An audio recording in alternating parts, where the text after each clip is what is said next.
ay ikasyam na araw ng ating ordinaryo. Ibahagi ko ang salamat at ang ikasyam na araw na ito. Ilinsa na ang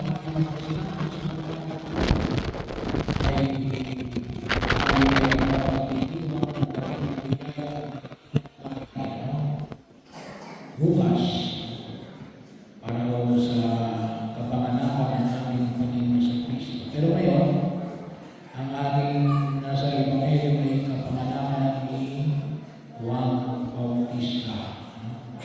Juan ang kanyang pangalan. Ang ibig po sabihin ng Juan ay mapagpala ang Diyos. God is gracious. So bahagi ko, makita natin natin, hindi lamang sapagkat nagkaroon ng kaganapan yung sinabi ng anghel na sila ni si Elizabeth at si Zacarias ay magkakaroon ng anak. Pero kung nyo maalala, nakita natin na nung una yan nagduda si Zacarias. Kaya nung nagduda si Zacarias, ano nangyari? Siya ay nabibi at nabili. Ngayon, nakita natin sa Ebanghelyo noong tutulian, kasi yun ang binyag ng mga Hudyo. Yun ang tawag natin, kaya nga minsan sinasabi ng iba na biruan natin, nabinyagan ka na ba? Hindi yung binyag sa simbahan. Kung ibig sabihin kung ikaw ay circumcised na. Kaya yun ang binyag ng mga Hudyo, kaakibat yung kasama. Yun ay ginagawa tuwing ikawalong araw pagkatapos niya kapanganakan. Yun ang kanilang binyag. At doon ibinibigay yung pangalan. Bahagi rin noon. Kaya ngayon kasi nauna na yung gobyerno. Noong una kasi mas nauna yung simbahan. Ngayon ay nakalagay na yung pangalan mo sa birth certificate. Pero bahagi yun na kung saan makita natin na sa binyag ng mga Hudyo, doon binibigyan ng pangalan. Pagkatapos ng ikawalong araw ng kanyang kapanganakan. At sabi nga, ano yung pangalan ang gusto ng marami ay Zacarias. Pero sabi ni Elizabeth ay Juan ang kanyang pangalan. Kaya tinanong nila si Zacarias. Nung tinanong si Zacarias, ano sabi ni Zacarias? Kumuha ng papel kasi hindi na makapagsalita. Ang sabi niya ay Juan ang kanyang pangalan. Nung sinulat niya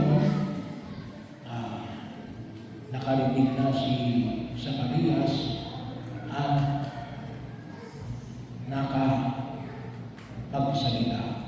Nakapagsan. Kaya magkakita, nakita natin huwag tayo manatili sa panluluda. Kasi kapag tayo manatili sa panluluda, marami ang masasarado pa. Kinakailan na ay alisin natin yung panluluda sa paano pamamaraan. Para kay Zacarias ay mananiwala siya na talagang magkakaanak sila ni Elizabeth. At yun umabot po ng siyang tabuan. Pero yun huwag po natin kalimutan. Huwag natin hayaan na manatili tayo sa mga pagdududa. Alisin natin yung ating pagdududa sa paano pamamaraan. Ay di kumilos tayo. Alamin natin. Mag-aral tayo. mag-investigate tayo. Ano? Kinakailangan natin malaman ano ba talaga yung totoo. Ano? Bahagi yun at makita natin ang tunay na katotohanan. Kasi napakahalaga yun. Kasi sa oras na tayo hindi sigurado sa pagkilos namin, no? Ay palagi tayong mapipilit. Sa lahat ng sitwasyon na kinabibilangan natin, no? Sa relasyon natin sa bawat isa, sa pananalapi, no? Kapag ka may business man o woman, no? Hindi pwedeng hindi mo alam. Kinakailangan may pagkasigurista ka. No? Kung hindi man sigurista, sabihin niya rin, medyo nagkaroon ka ng, kung tawagin natin ay pagtatama o pagtatadya. No? Mayroon kang tinatawag na calculated risk. Pinakalkula mo. No? Kung ikaw bagay kikita o hindi. No? Hindi pa pwedeng hindi mo alam kasi bakit ay yung buong business mo ang magkakaroon ng problema later on. No?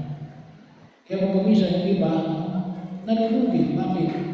Ay pumapasok sa business na hindi niya alam. No? Pero ganun. No? Kinakailangan natin maalis yung ating pagdududa at kinakailangan natin ang pagkilos. No? At ilihin natin yung biyaya na ipinapamanig sa atin ng Panginoong Kapal. No? Na nawa, no? At yun ay nagdulot ng pagtitiwala ng Diyos sa gitna natin. No? So, huwag tayo mamuhay sa pagdududa. Pangalawa, makita natin yung pangyayari na pinahayaw ni Jesus natin na ialay natin sa unang pagbasa. Na darating si Elias. Yun ang sabi ng Propeta Malakias. At yun yung Elias na yun, hindi walang iba kundi si Juan Bautista. No? At pagdating ng Elias, darating ang alin? Ang mananakot. At anong sabi yung dito?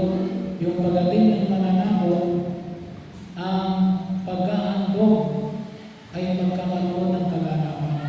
No? Ano yung pag-ahandog na yung pag-ahandog ni Jesus? Huwag natin kalimutan na makita natin alin yung ating paghihirap sa daigdig na ito kinakailangan natin ialay. Ialay kasama ni Jesus, aalay ni Jesus. Hindi ho na sabi nga na anong tayo ba? Pasan po ang mundo? Hindi ho. Sa Jesus na nagpapasan ng aking mundo. Pero alin, kinakailangan maging kabahagi tayo. Paano tayo maging kabahagi? Kinakailangan ialay natin kay Jesus ang ating mga pagsusumikap at pagkilos. Yung magiging kaisa tayo ng alay ni Jesus. Hindi yung pwedeng sabihin mo lang na alin, ako lang nagpapasa ng daigdig. Hindi ka magkakaroon ng solusyon. Kinakailangan natin kasama mo sa Jesus sa pagpapasa ng daigdig. Kaya ano sabi ng mga tao ay Islam, maliwanag na sumasa kanya ang Diyos.